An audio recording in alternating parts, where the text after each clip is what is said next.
Run that.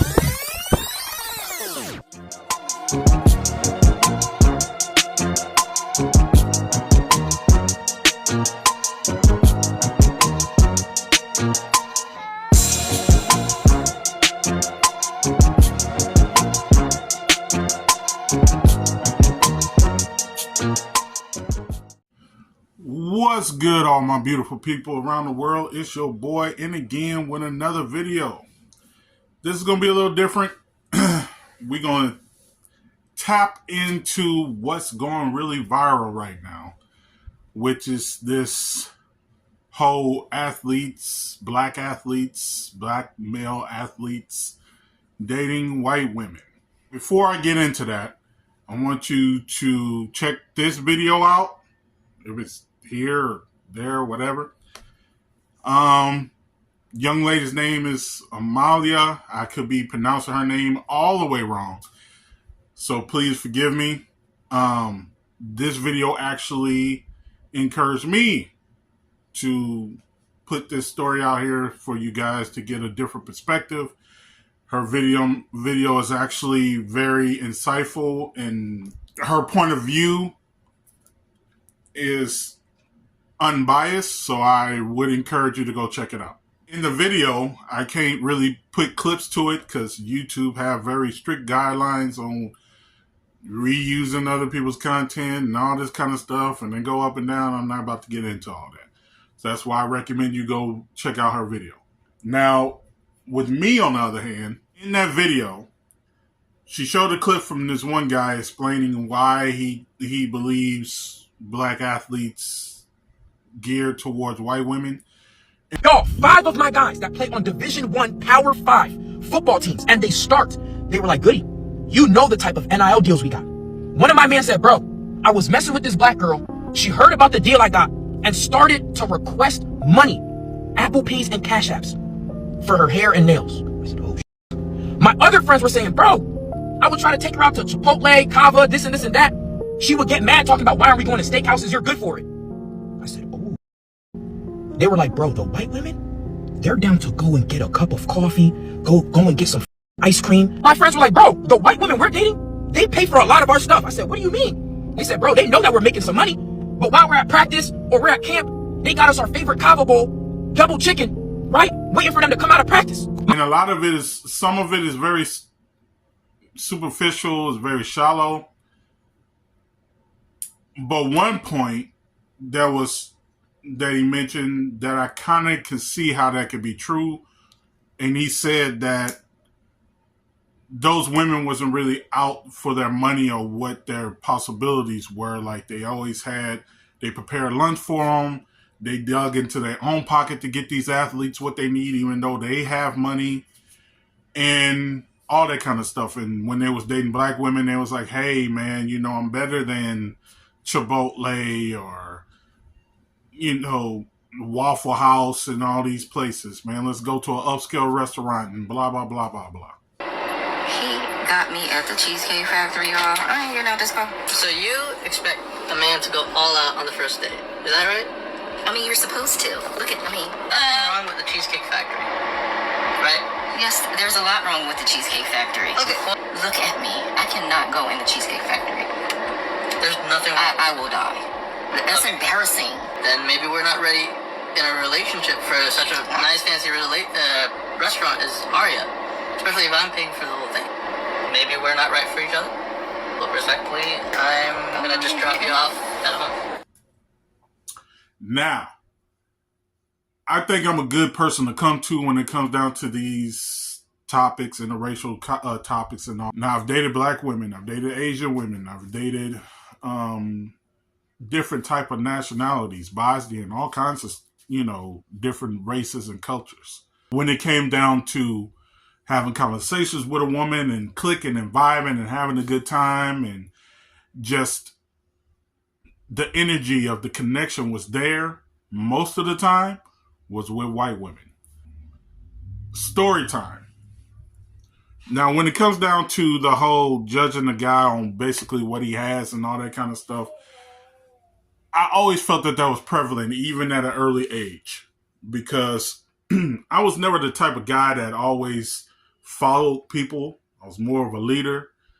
I marched to the beat of my own drum. Black women, for whatever reason, wasn't feeling it.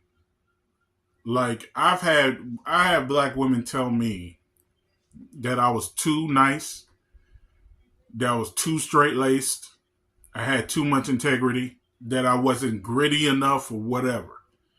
And I thought that shit was hilarious to me. Like how is it how is it a negative that you find a guy that would treat you right and that's nice to you? You want a man that's gonna act foolish with you every once in a while, do dumb shit, knock you upside your head? Yeah, that wasn't me. I come to realize that I know that all black women weren't like that, but one thing they did have in common, I noticed at a young age, is that swagger and material things and all that kind of stuff didn't matter. Name brand shit mattered and all that kind of stuff. I was also never that type. My family grew up poor. So we didn't have the best of everything. And from the age of 14, I was working to get my stuff. My parents wasn't contributing to making sure I had everything that I wanted or needed. They got us what we needed a little bit, but if you wanted something or you needed something, it was hard. And in the family of 9, I had 6 other brothers and sisters. So total was 7 of us. We didn't have the best of everything. And we didn't get everything. So early, I knew if I wanted something, I had to go out there and work for it. I had to get it. I had to hustle. And so when I would earn the money, I could only get what I could afford. And I was still buying some of the same cheap clothes and all that kind of stuff that my parents was buying me, mostly my mother.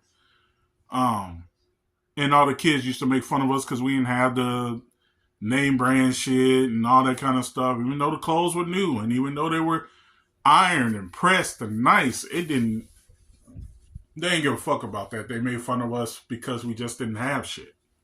And we was a big family.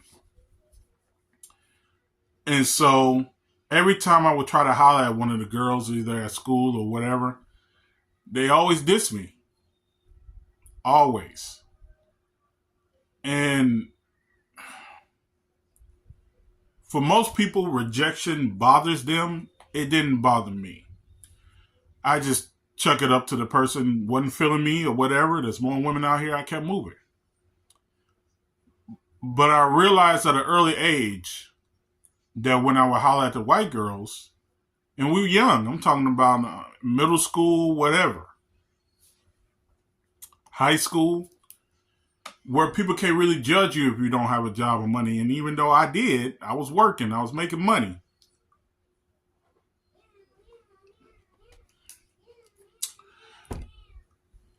The white girls actually carried on conversations, wanted to actually get to know me. Wasn't judging me because I didn't have on Nautica, Polo, or whatever was popular back in the 90s. Tommy Hilfiger, all of that kind of stuff, okay? Clothes was clean, you were nice, you looked nice. That's all that mattered to them. The black girls were different. So, one of my partners, I was probably maybe 15 or 16 at this time. And this cat I used to hang out with, we used to roll in the street. It was a group of guys, it was a group of us. And the oldest out of the group, we was chopping it up in his crib and he was cutting my hair. And it was a Friday night. So Friday night in the Lou back in the day used to be popping. You didn't have to have a whole lot of money to find a good time. We either went to the Loop, Northwest Plaza, Saints, or the Palace, or just the Riverfront. The Riverfront didn't have so many restrictions. You used to come with your people. You had a fly car. You used to park on the Riverfront. And there'd be like a complete nightclub scene. And then everybody was invited and it was free. And it was good times back then in the Lou. And so it was Friday night and we was wanting to get into some stuff, you know. And he decided to have a real personal one-on-one conversation with me. Now, my boy, He was more so of that black love type thing. He really didn't trust white folks and all that kind of stuff. He asked me a serious question. He said, man, what's your thing with white women? I said, what do you mean, what's my thing? He said, I only see you dating or with white girls. Don't you like black girls? I said, I love black girls. That's my go-to when I holler at females, black women. But I said, black women aren't feeling me, bro. He said, how you know there's so many black women? I'm like, trust me, I know. These guys at this time wouldn't like who I was back then, and I'm very much that way now to this day. Again, I was never afraid of rejection. So I was very confident in who I was as a person. If a woman said no, it's just a no. I didn't take it personally or any of that. And none of that stuff hurt my feelings. So I wasn't scared for a woman to be like, hey, man, I'm not feeling you, or laugh at me or whatever. I just chuck it up and just be like, all right, whatever. And keep pushing. Didn't disrespect them or call them out on their name or none of that. Again, didn't bother me.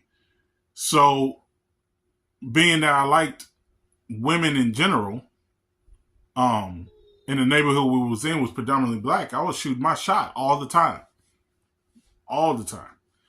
And was getting rejected a lot.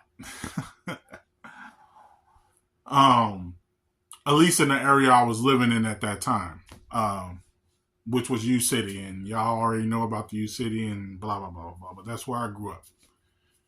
And so very much they're more like a keeping up with the Joneses type area. You had to have the flyest car, best clothes, nicest home, and all that kind of stuff. They were on that type of stuff.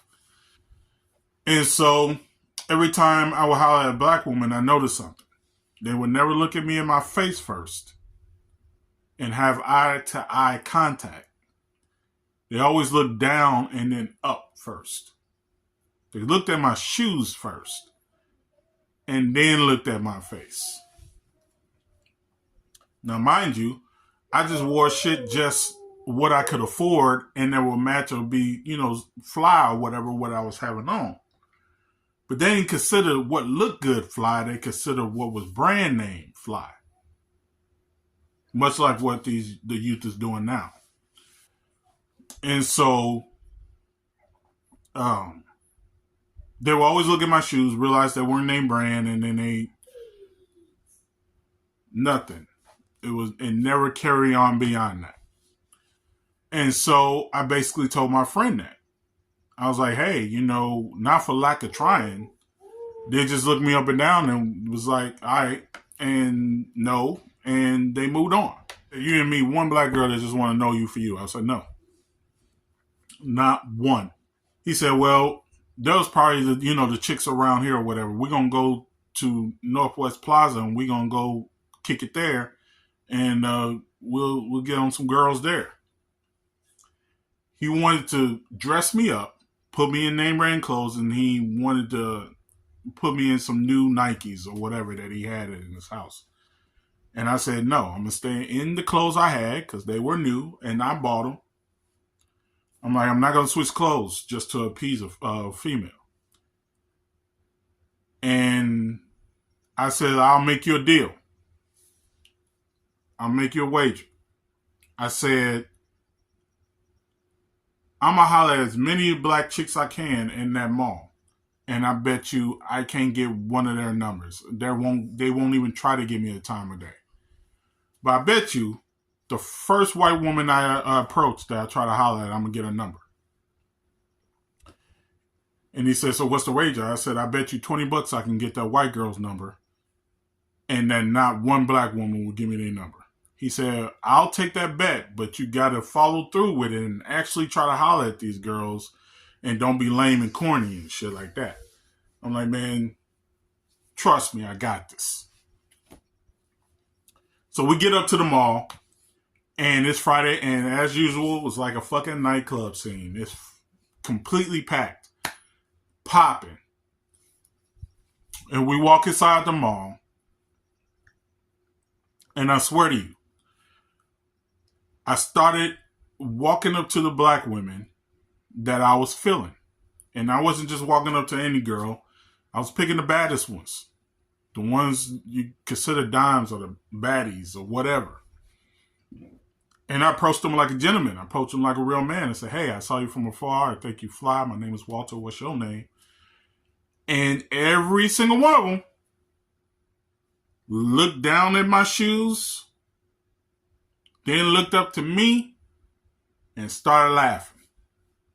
Every one of them laughed.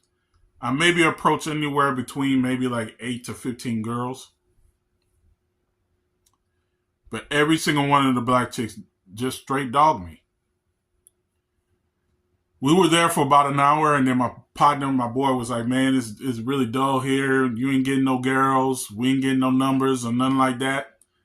Now, I know back in the day, if you knew and you're young and you're watching this and you're thinking, man, what do you mean by getting numbers? See, back in the 90s, we didn't have cell phones and all that shit that y'all play with today. You actually had to call a landline. So brothers carry pins on them so they can get the girls' numbers so they can get at it, you know. And, man, it was almost defeating at that point because rejection never really used to bother me, but that was more of a reality check. We was in a different area, different district, meeting different girls, and every single one of those black girls, every single one of them was laughed in my face and was like, no, I'm good. So on our way out, in most malls, like this mall, once you walk in, the food court's right in the front. So they have like tables and stuff where people can dine out and eat. And then they have like a little row of, you know, different restaurants and spots where you can go and you can eat, order things to eat. And there was this one white chick out of all these black people that was there. She was sitting at the table and she got up and she got whatever she ordered. It was a drink and a little snack or something from this court. And when she stood up, I'm talking about this woman was not what your typical woman looked like back in the 90s and the 80s. If you know most white women back in the day, yeah, they may have pretty faces and pretty eyes and all that. But they didn't have that hour-shaped glass like our black, beautiful queens. They didn't have the nice round rear and all that kind of stuff. Flat as a pancake, most of them, and all that kind of stuff. This white girl was not like that. She was built. She was stacked. For real, for real. Hourglass, everything. She wasn't perfect size, long hair, blue eyes, baddie. She got a drink or whatever. Now, at this time, I'm like 16 years old. This woman had to be 20, 21, 23 years old. Okay? So I see her. I tap my partner on his shoulder or whatnot to get his attention so he can see this chick walk back to her table. And they like, dang, she bad. They looked at me and said, there's no way you're going to be able to get this woman's number. First of all, you too young. And she looked like she's not going to go for you. I said, we'll see. Again, I was just bold with mine. I walked up to the lady. She was sitting down at the table by herself. And I approached her. I said, excuse me, is someone sitting here? She said, no. I said, you're not waiting on anybody or nothing? She's like, no. I said, do you mind if I sit with you and just chill for a moment? She said, yeah, you can. And we sat down and we talked. I introduced myself. She introduced herself. We shook hands. We talked for a while. Now, after about almost 10 minutes into having conversation with this young lady, I look back at my partners, and the dude that I made the bet with looked mad as hell. Because she didn't look like she was uninterested. She wasn't fiddling with her food or her drink or looking off other places. No, we was having a full-on conversation, keeping eye contact, laughing, and all kinds of shit. So it must have bothered him. Because he said the other cats that we were on with, came with us to the mall. They came to me to block whatever I had going on and was like, look, oh boy, we say he's about to leave you here. He ready to go home. I'm like, what? He's like, yeah, man, He's like, man, you're going to have to cut this short. You're going to have to roll with us or you're going to be walking home. I told Shorty, I was like, hey, my boy got to go. I can't stay. He's actually my ride. I got to bounce, you know. I enjoy having this conversation with you and chopping it up with you. I guess I'll see you around. And she said, that's it? I was like, yeah. Now, my boys was walking back and they stopped and turned around because they noticed I wasn't behind them. And she grabbed my arm and said, come here. And she took out her pen out of her purse, grabbed my hand, and wrote her name and her number down on my hand. Alicia? Damn. And said, call me. Call me anytime. I said, I will. And I gave her a hug and said, you enjoy the rest of your afternoon. She said, you too. And we walked back to the car. The boys I was rolling with got in the car and they were bugging up. So I'm guessing my partner told them what our bet was. And they just bugging up. He was like, why y'all laughing? He said, let me guess, you didn't get the number, huh? Did you ask for her number? I said, nope. He said, I won the bet. I was like, no, you didn't. And boys are still laughing. And he was like, what are y'all laughing at? What's this shit so funny? He said, ask Walter. He's like, so you got a number? I was like, yeah. I didn't ask for it, though. He's like, you bullshitting. I'm like, no. I showed him the hand with her name and number on it so he could see it in the rearview mirror because he was driving the car. And he said, I don't know how many cuss words he said at that moment. But he knew he was out some money. But not only was he out of money, I proved a valuable lesson to him that day. I told him that even though not all black women are like that, a good majority of them are, at least back in that time. And even though I was a teenager, I wasn't a grown-ass man yet. To them, you couldn't be with them unless you had certain status. Or they think that you're in a position to where they can benefit from you. My mother raised my sisters to be that way. Like, look, man, mind you, they're young. If she's having this talk with them, talking about if the guy you dating don't have a job or don't have money or can't support you or whatever, that guy's a waste of your time. So what if they meet like a guy that doesn't use them for money, but at this time he's unemployed, but he treats her well every time she tries to do something for him? He's like, nah, I'm good. Doesn't want her for her money or nothing. And they connect very well, and that man makes her happy. You telling me that my sisters should not go for that guy because he's going through a hard time. He ain't got no money. She said a man takes care of his family. I said, okay. And I think most black moms raise their daughter that way. You even see it now. Like there's videos all over the internet where black dudes ask women, what do they look for in a guy? And the number one thing they always reference to is their career and their success. They don't mention he has to be handsome or tall or treats her well, nothing.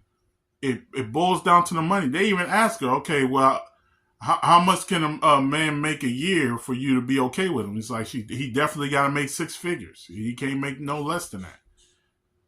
Do you know how many people in the U.S. make that type of money?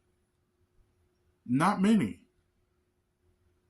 The average American makes anywhere between $25,000 to $45,000. That's the average. Majority makes anywhere between $30,000 to $60,000 a year. So you literally just wiped majority of your options out the window because most people don't make 6 figures a year. And that's people. We're not even talking about black men. We're talking about people. So that's basically how my life has been. Like, I'll approach a black woman, and when you got older, women start maturing and all that kind of stuff. So the shit that they used to go for back when they was kids is not the same shit they did when they got grown. And they become more self-aware and all that kind of stuff. They got their own shit, so they don't need no man for nothing else. And even then, you know, I'll get in a relationship or whatever, and it would not ever last. Because I deal with a lot. I'm a lot to go deal with. But all my long-term relationships, where it's been years into it, years, have been with white women. All my kids, biracial. All of them. Every one of them.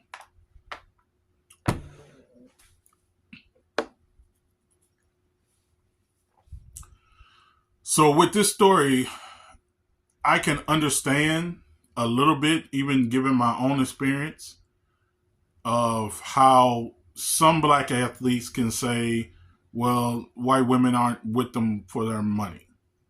The truth of it is, because there's tons of white women out there that are flat out gold diggers who are with you for your money and what you can do for them.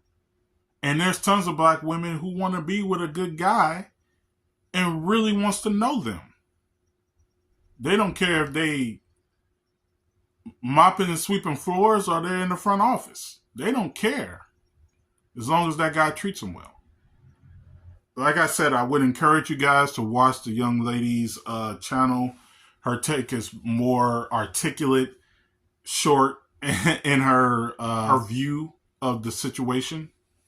I shared that story because I could see how some men can arrive to that conclusion about white women and black women. At the end of the day, my message to you is that whatever you believe or whatever you're into, man, you got one life to live. So live it. Find love where love is. Don't block yourself from experiencing something good simply because of the complexion of somebody's skin.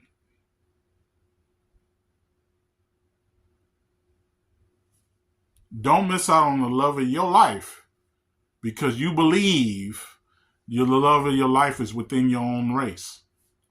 There's people all over this world that's been waiting on that one person their entire life who they believe was right for them because of their type. And they've been single all their life.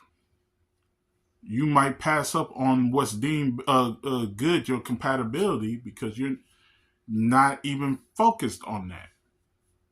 That's why I love this new trend that's out now that you can find on TikTok. Hashtag Black Wife Effect. I done watched like maybe a dozen of those videos. And it's endless. It's like, I didn't realize there's so many women all over the world, especially here in this country, who are black that are with white guys. And I love seeing it. I love seeing it. Don't miss out on your chance of finding that your person simply because they're not the same complexion as you or close to your complexion.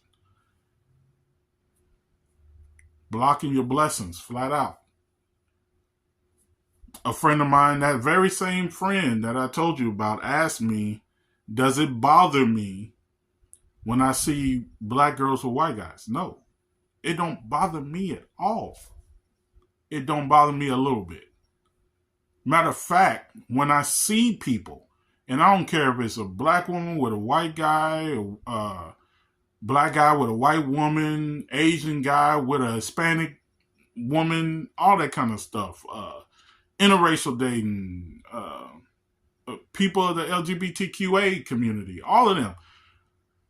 I don't feel some type of way seeing love happen.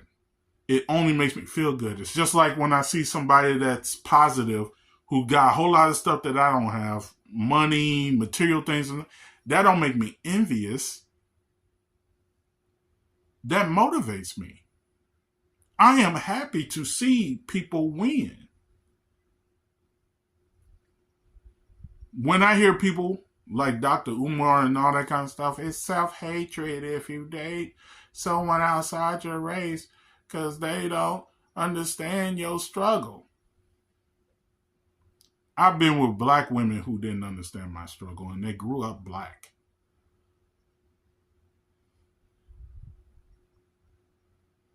Don't you people like that hide behind their beliefs in order to be hateful to somebody else.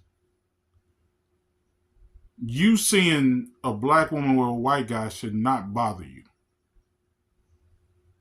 You seeing a black man with a white woman shouldn't bother you at all. You seeing someone of the same sex together shouldn't bother you unless you're a bigot. Because their life is not affecting your life whatsoever in a negative way at all. Not even a little bit. What they got going on in their life doesn't affect you at all. That man, love one another, be good to one another, be kind to one another. If you had a bad week, man, I hope you have a good rest of your week. It's been your boy, Walt Real. And again, with another video. I'm going to holler at you later.